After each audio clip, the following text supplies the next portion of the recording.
Nagpunta sa Kapas Tarlac ang beauty pageant candidate na si Geneva Sarita Lopez at Israeli fiancé na si Yitzhak Cohen para tumingin ng lupa.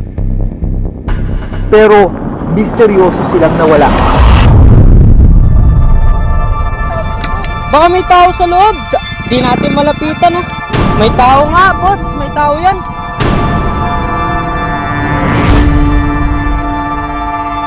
Makalipas ang 2 linggo, 2 bangkay ang natagpuang nakalibing sa isang quarry site sa Barangay Santa Lucia, Kapas Tarlac. Kalaunan, nakumpirmang ang mga nahukay ang nawawalang magkasintahang sina Yitzhak at Geneva. May mga tama ng bala sa katawan ng mga biktima. Paano ito sinapit ng dalawa? Oktubre ng nakarang taon, iniulat din ang pagkawala ng isang beauty pageant candidate na si Catherine Camilon. Makalipas ang 9 na buwan, hindi pa rin siya natatagpuan. Ang 2 kasong ito, mga pulis ang itinuturong sangkot sa krimen. Dating nanumpa na proteksyonan, tapos ito ngayon pumapatay. Importante talaga rito na yung mechanism na pag-filter out ng scalawags, dahil these people are the ones who give a bad name to the Philippine National Police. Paano mareresolba ang mga kasong ito kung mismong mga tagapagpatupad ng batas ang sinasabing nasa likod nito? Napakahirap po araw-araw. Wala kaming alam. Araw-araw iisipin namin nasaan ka. Ipinapalagay na lang namin na nandyan siya. Nandyan lang siya. Ano ang mga hamong hinaharap ng mga otoridad sa paglutas sa mga ganitong uri ng krimen?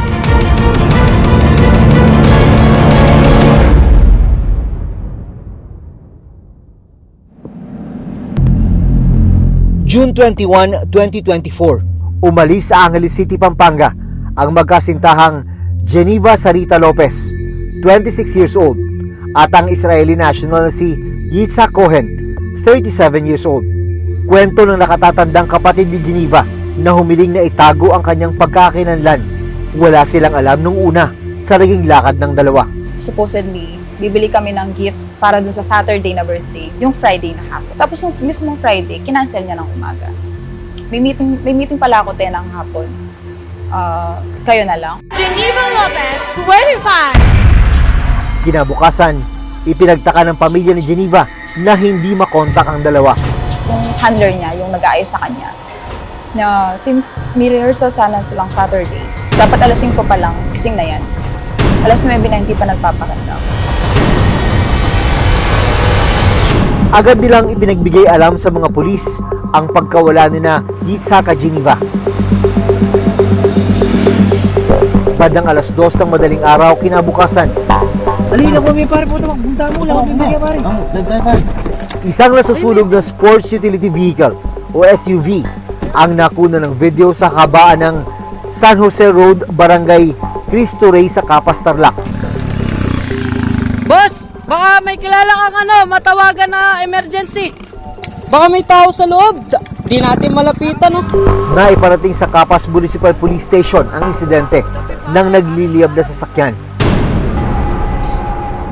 So, nung pinaka-assess na po itong SUV, ay doon po natagpuan yung ilang mga dokumento at saka mga ID na may pangalan po si Geneva na nagkukumpirma po na ito po yung mga sasakyan ng biktima pero wala po sila doon. Hindi po sa kanila yung sasakyan, ma'am, parang nirentahan lang po nila.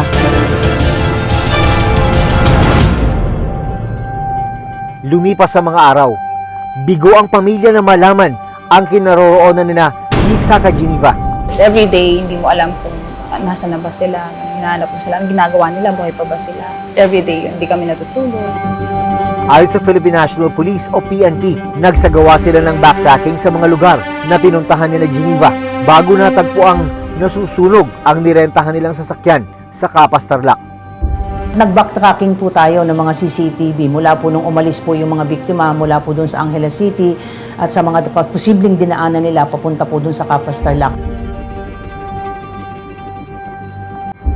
June 27, nag-alok na ng pabuyang 250,000 pesos ang pamilya ni Yitzhak sa sinumang makapagbibigay ng impormasyon sa kinaroroonan ng dalawa. Makalipas ang 1 linggong pagkawala ng mga biktima, bumuo ang PNP ng Special Committee para tutukan ng kaso. July 1, 2024, isa pang inabandonang sasakyan ang natagpuan ng Capas Municipal Police sa barangay Tibag, Tarlac City. Sabi ng PNP, lumantad rin ang nagpakilalang property agent o middleman na nag-assist kina Geneva sa paghahanap ng lupa. Itong mismong kinatagpo na middleman ay pumunta po sa station at nagbigay po ng salaysay na kinukumpirma po niya na kinita po niya itong si Geneva at si Ishak at may pinuntahan daw po silang lupa. Nalaman ng PNP ng middleman na si Michael Giyang, dating pulis sa Angeles City, Pampanga. Yung middleman na kinatagpo po ni Miss Geneva at saka ni Ishak na ito yung sinasabi natin na dating pulis na naawol po noong 2020. Sa ibinigay na pahayag ng middleman sa mga pulis, alas 2 ng hapon ng June 21, tinagpo niya sina Geneva at Ishak sa harapan ng isang gasoline station sa barangay Cristo Rey, Capas, Tarlac. Dagdag ng middleman, bumiyahe siya kasama sina Geneva at Ishak papuntang Armenia Village para silipin ang lupang planong bilhin ni Geneva. According to him, pagkatapos nilang puntahan yung lupa ay naghiwalay rin sila at may iba siyang pinuntahan at hindi niya na alam kung saan nagpunta yung dalawa. Pinuntahan ng Reporter's Notebook ang nasabing gasolinahan. Sabi po ng mga polis, dito yung meet up nung mga victim at saka nung middleman. Kaso personally, hindi ko po sila nakita. Marami dito kasi na when it comes to bilihan ng lupa, ganon, ng mga transactions, dito talaga maraming nagmi-meet up dito. May mga closed-circuit television o CCTV camera ang nasabing gasolinahan. Ang problema, hindi raw gumagana ang mga ito. Kasi nung malakas yung bagyo nun, yung mga parang CPU, nung recording nung CCTV namin, nabasa doon sa may loob doon, nasira. Unfortunately, hindi sila umaandar ngayon. Sabi ng PNP, malaking tulong sana sa investigasyon kung nakuha na ng CCTV ang mga huling sandali bago nawala sina Geneva. Ang problema nga natin na napakalaki sana ng maitutulong ma'am ng mga CCTV cameras na yon para ma-establish natin kung sino-sino ang mga sasakyan ang nagpark doon, pagbaba ng mga tao, ma-identify natin, pati yung mga plaka ng sasakyan, ma-establish natin yung timeline kung anong oras sila nandun. Sa pag-ikot ng Reporter's Notebook, nalaman naming mahigit 1 kilometro lang ang layo ng gasolinahan sa lugar kung saan nakunang nag-aapoy ang SUV na sinakyan ng mga biktima. Sa patuloy na investigasyon ng mga pulis, 7 ang itinuturing nilang persons of interest sa pagkawala nila Geneva at Ishak. Kalaunan, lumantad at nakipagtulungan ang isa sa kanila na kinilalang si alias Junjun. Nung kinausap nila itong si alias Junjun ay nagsabi na nakukonsensya na siya at makikipagtulungan siya sa pulis at sumuko siya. At nilahad niya sa SITG, sa kapulisan, yung nalalaman niya. Ayon sa PNP, batay sa salaysay ni alias Junjun, isang kumpare niya na naghahanap umano ng mekaniko ang lumapit daw sa kanya noong June 21. Kasi itong ating witness ay mekaniko ng heavy equipment ng mga sasakyan. So yun yung sabi sa kanya, so sumama siya. Pero pagdating niya sa lugar, nakita raw niya sa sasakyang pinapamaneho sa kanya ang katawan ng 2 tao. It turned out na itong sinasabing POI ay pinag-drive siya ng sasakyan. Ang pinag-drive sa kanyang sasakyan ay yung sasakyan ng mga biktima. Pagsakay niya dun sa sasakyan, ang sinasabi niya, this is based dun sa kanyang kwento, ay nandun na yung 2 tao na patay. Nasa may passenger seat ng malapit sa katabi ng driver, yung babae, at yung nasa likod ay lalaki, although hindi niya kilala. Batay pa rin sa salaysay ni alias Junjun, siya ang nagmamaneho ng sasakyan ng mga biktima. Nasa unahan nila ang isa pang sasakyan kung saan nandoon ang mga sospek sa krimen. Dahil ang pangako sa kanya ay huwag siyang magsalita, babayaran siya ng 50,000. So from there, sumunod siya dun sa sasakyan at pumunta nga sila dito sa quarry site, dyan sa barangay Santa Lucia, Capas, Tarlac. Nang makarating sa quarry site, sabi ni alias Junjun, doon na inilibing ang 2 biktima. May nag-aantay na doon na sabi niya na isang tao at At naghukay nga itong POIs natin at yung isa pang tao para nga ibaon itong dalawang biktima. Dagdag pa sa naging salaysay ni Alice Junjun, siya rin ang inutusang sunugin ang sasakyan ng mga biktima. Accordingly, ang ginamit niya lang, tissue lang na pinag-ipon-ipon niya na tissue, na nandun din yung tissue sa loob ng sasakyan. Inipon-ipon niya, binilit-bilot niya yung tissue, tapos sinindihan niya ng lighter at inilagay doon sa isa sa upuan sa harap at hanggang tuluyang umapoy na.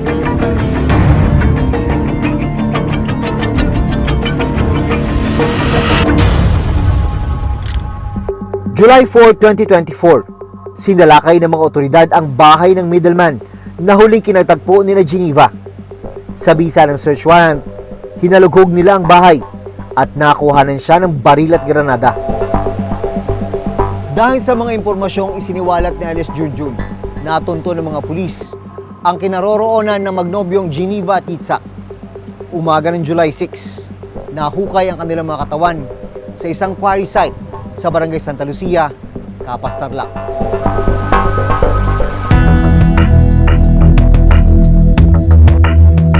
Ang bangkay ng mga biktima isinailalim sa autopsy na pinangunahan ng National Bureau of Investigation. Lumabas po sa autopsy po ng NBI po ay binaril po yung dalawang biktima. Ang tama po nung babae po ay sa likod po at sa may hita po. Samantalang yung lalaki naman po ay sa may dibdib at sa may bandang kilikili. At lumalabas po na sa loob mismo ng sasakyan na gamit nila, pinatay itong mga biktima. Sa kasalukuyan, 5 sa 7 persons of interest ang nasa kustodiya na ng PNP. 2 sa kanila, mga dating pulis. 3 na po dyan yung na-arrested. Kasama nga po dyan yung middleman na kinatagpo po ni Miss Geneva at saka ni Ishak, na ito yung sinasabi natin na dating pulis na naawol po noong 2020 at isa pa po na dating pulis na naawol at na-dismiss rin po noong 2019. At yung isa po na si alias Jeff na nahuli din po sa bypass operation ay ang naging partisipasyon po niya ay lumalabas na kasama po siya sa naging pagpaplano kakapatayin po itong mga biktima.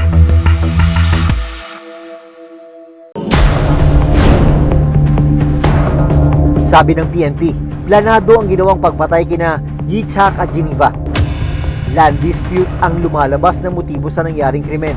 Inentice talaga nitong si middleman na pumunta noong June 21. It appears, ma'am, na itong si middleman ay nakapagsanla ng lupa dito kay Geneva at it appears na mukhang hindi nabayaran itong si middleman yung kanyang utang, kaya kinukuha niya na yung lupang collateral na isinanla nitong si middleman. Subalit parang ayaw ibigay yung lupa.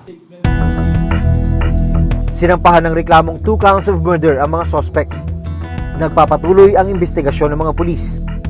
Ginagawa na ng pulis ang lahat para masolusyon po para makita talaga ang mga taong guilty po rito sa kasong ito.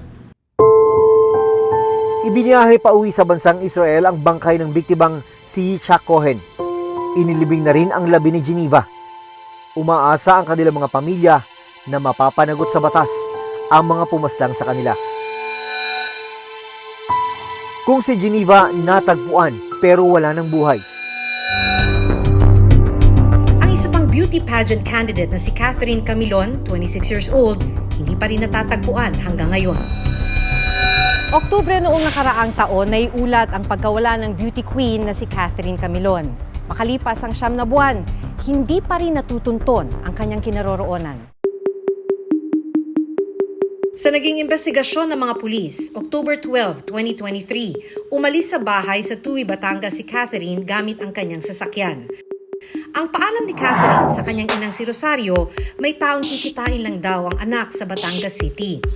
Pero lumipas ang mahigit 24 oras, hindi na raw nakabalik si Catherine. Agad na idinulog noon ni Rosario sa mga pulis ang pagkawala ni Catherine. Sa ginawang backtracking ng Tuwi Municipal Police, nahagip ng CCTV camera si Catherine habang naglalakad sa isang mall sa Lemery, Batangas. Pero hindi na nakuhanan ng camera ang kanyang sumunod na pinuntahan. Unang linggo ng Nobyembre 2023, 2 saksi ang lumutang at nagsabing nakita nila ang dugo ang katawan ni Catherine na inililipat daw ng 3 lalaki mula sa kanyang sasakyan papunta sa isa pang SUV. November 8, 2023, ang itinurong sasakyan na pinaglipatan ng katawan ni Catherine natagpo ang inabandona sa isang bakanteng lote sa barangay Dumuklay, Batangas City. So nung pinakases po yun ng SOCO ay may mga na-recover po doon na mga hair strands, pati po na mga dugo po sa isang sponge po. So nung kinuha po to, pinakases po, sinuwab po yan at ikinumpara po at kinuhanan din po ng DNA pa specimen po yung mga magulang at nagmatch po. Hindi nagtagal, isang pulis ang tinukoy na sangkot di umano sa pagkawala ng biktima.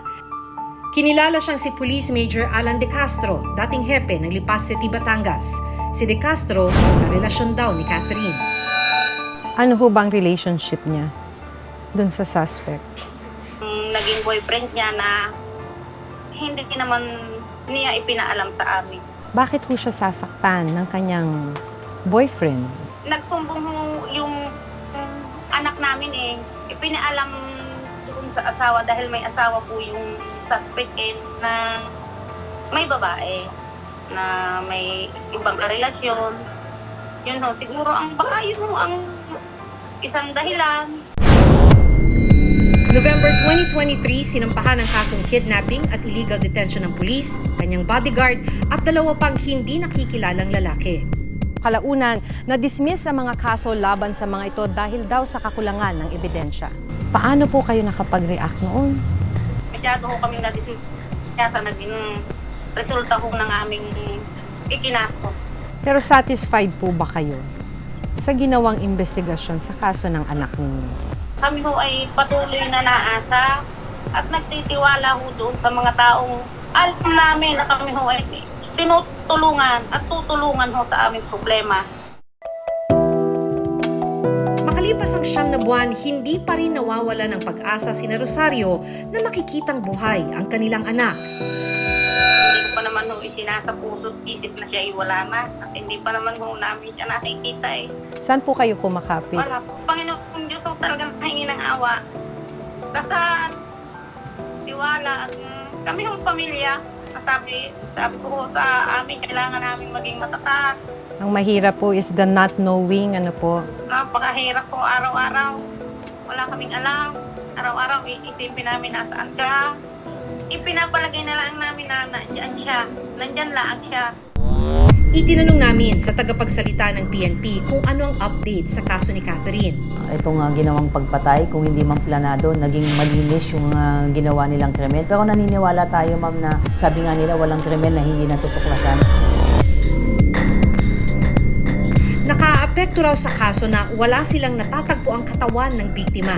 Maliban nga dito sa scarcity ng witnesses, ay wala talaga tayong corpus delicti na sinasabi yung body of the crime. Kaya nga ang sinampalang muna nating kaso, ma'am, serious illegal detention at saka kidnapping kasi wala tayong katawan na masasabi na talagang pinagplanuhan. Malaking hamon rin ang kawalan ng saksi sa tunay na sinapit ni Catherine. Kapag wala tayong makuwang witness na makakapagbigay sa atin ng lead kung saan-saan pumunta itong ating mga hinahanap, yung ating mga suspects din. Pananaw ng presidente ng Volunteers Against Crime and Corruption o VACC. Yung collection of hard pieces of evidence medyo mabagal, kulang-kulang. When it comes to forensic, limited also yung human resource o mga expert natin. Kailangan may support pa rin from the national government or other agencies. Pagbili, pag-acquire ng mga scientific, mga high technical devices. Yung witness protection program should be amended, revised into a stronger law. This is a call for the PNP leadership na palakasin nila talaga yung anti-crime initiatives nila, anti-crime prevention, at yung crime solution. Maaaring may lapses. May mga pagkakataon na may mga, yun ang isa sinasabi na yung may mga particular tayong kinaso, bakit may mga lapses tayong napupuna. At yun naman, ma'am, ay hindi isinasantabi ng PNP, hindi yun pinagwawalang bahala. Na mananagot talaga ang dapat mananagot dito. Susunod, Dating nanumpa na proteksyonan. Tapos ito ngayon pumapatay. Importante talaga rito na yung mechanism na pag-filter out ng scalawags.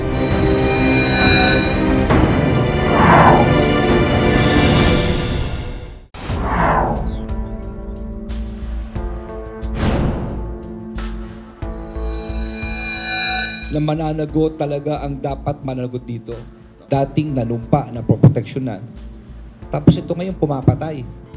Isa pang nagpapahirap sa ganitong investigasyon kapag pulis mismo ang sangkot sa krimen. Kasi ito mga police, no, law enforcement as one pillar ng criminal justice, ang lalakas ng loob gumawa ng ganitong karumal-dumal na krimen simply because they know walang certainty of arrest na makakalusot sila. Importante talaga rito na yung mechanism na pag-filter out ng scalawags. Dahil these people are the ones who give a bad name to the Philippine National Police. Ito yung nagsisira sa pangalan. Ito mga anay na to. We will make sure that the ends of justice will be served.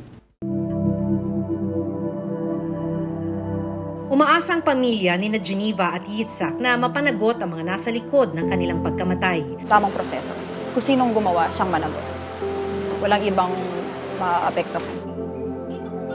Si Rosario, dalangin pa rin na matulungan silang mahanap ang nawawalang si Catherine. Bilang ina, ma'am, hanggat wala ho akong nakikita, hanggat hindi ko ho naiintindihan kung ano ba talaga, ang pag-asa ko ho ay talagang hindi ko iaalis. Buong puso ho akong naasa.